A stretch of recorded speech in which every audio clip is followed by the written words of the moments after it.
Okay guys, so wanted to really quickly talk about the Blackmagic camera app. I do believe just right now it's only on iPhone. Whenever you download it, just go to your app store, download the Blackmagic camera. This is what it's gonna look like. When you open it, this is what you face with. Obviously, when you rotate the screen, it turns into a controlled camera that is as close as possible to professional camera, 4K, 1080p. You can select all sorts of different features. You can select what kind of lens you're shooting on. So on the side you have RGB parade, which is super cool because whenever you are in charge of the white balance, you can manually select it. And as you can see, the moment I change the white balance, you can see how the color shifts. So you can always tap the top button auto and it's gonna be doing the same thing as iPhones do. Here's the cool part about it. So you can change the tint, which is super rare that you can actually do that on the phone camera. Obviously, you cannot change the iris, which is aperture. You can change the shutter speed, you can change frames per second. Whenever you change frames per second, you can see how much of the hours of recording you have left to fill up this storage on your iPhone. The one thing when I got the iPhone, there's like that wide lens, regular lens, zoom lens. Here, whenever you click on the lens options, you can see what focal length it is. So the widest is obviously 13 millimeters, which is nuts. Then 26 is that regular high quality lens. And then you have 77 millimeter. Now with new iPhones, you obviously, I don't know if you've heard, with new iPhones, you have a crazy amount, like 5x zoom or something like that. And all the capabilities of new iPhones with USB-C and transfer speeds, you'll be able to film and transfer large files, ProRes files. You can actually use focus to focus on different things. And here's one thing that you can see, that it has a focus breeding.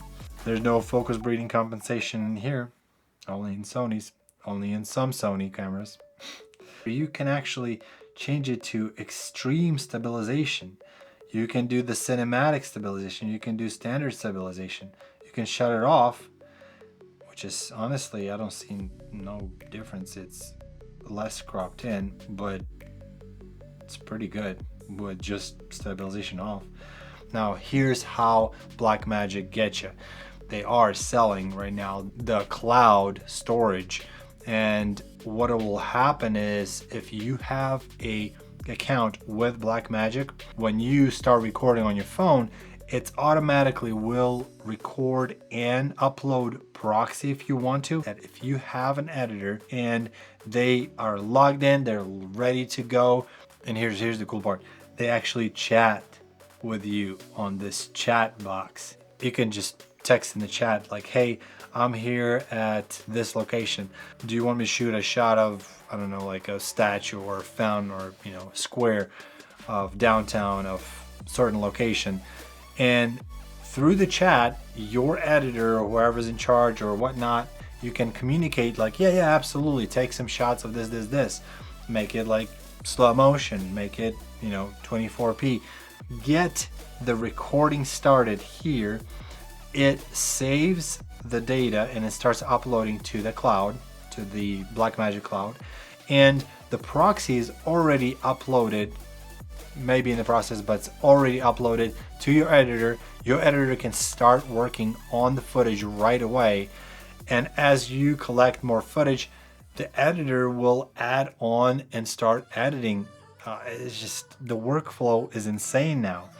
So, and here's where I can see this would be super helpful is for somebody who is, there's the TV station or so, then they would need to have a reporter live somewhere recording on their phone, and it uploads to the cloud, and your editor at the home base is already chopping down some footage. You can charge clients extra for that same hour edit.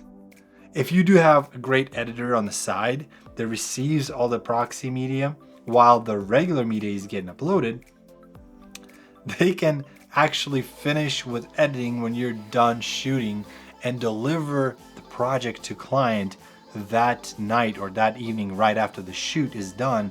If you do so, you cannot believe how much more you can charge clients for this sort of turnaround. Blackmagic is keep on absolutely taking it to the next level. They're doing everything fantastically compared to like, Adobe Premiere. They are not charging monthly. You pay once. Like for example, I got the speed editor and I got the studio version for free of DaVinci Resolve. And honestly, they are very, very fair. And they're very smart with doing these little things that get you in that ecosystem of DaVinci Resolve, well, I guess Blackmagic.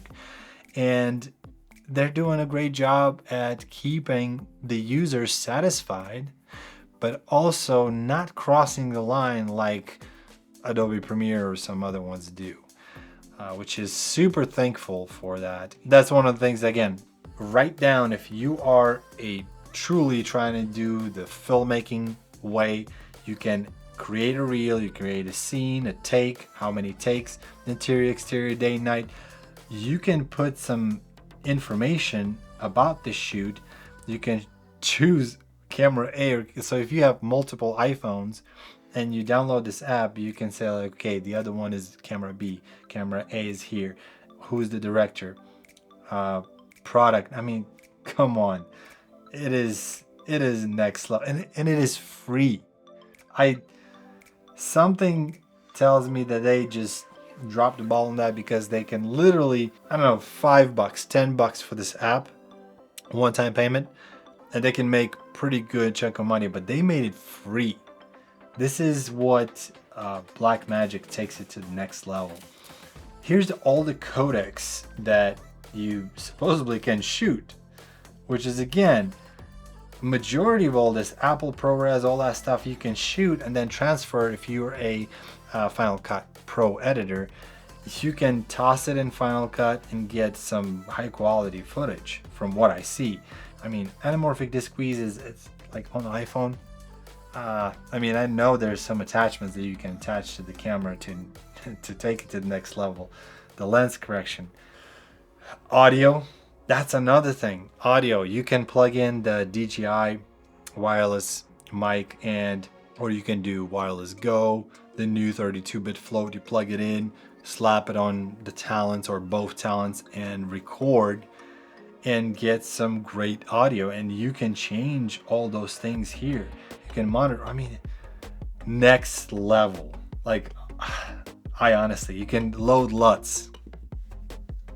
You can load LUTs in here and just monitor everything.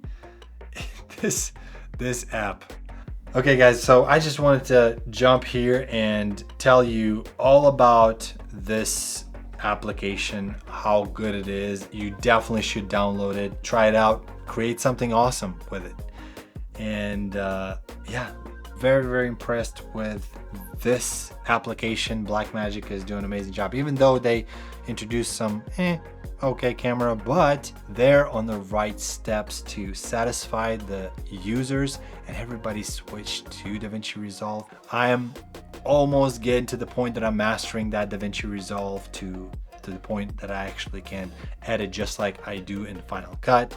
I'm a Final Cut user, and I can tell you right now, DaVinci is on the rise, on the right track to be #1.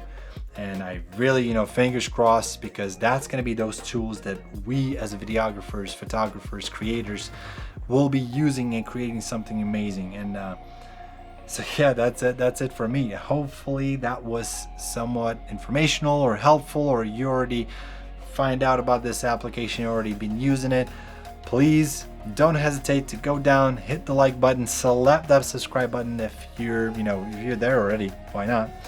And hit the bell so you can get notified for all the future videos that I'm going to be posting on this channel. And again, this channel will be helping you with your journey, with your steps to get to that full freelance videography mode or video production business owner. If you like that, follow along. And again, stay awesome, my friend, and I will see you in the next video. See ya.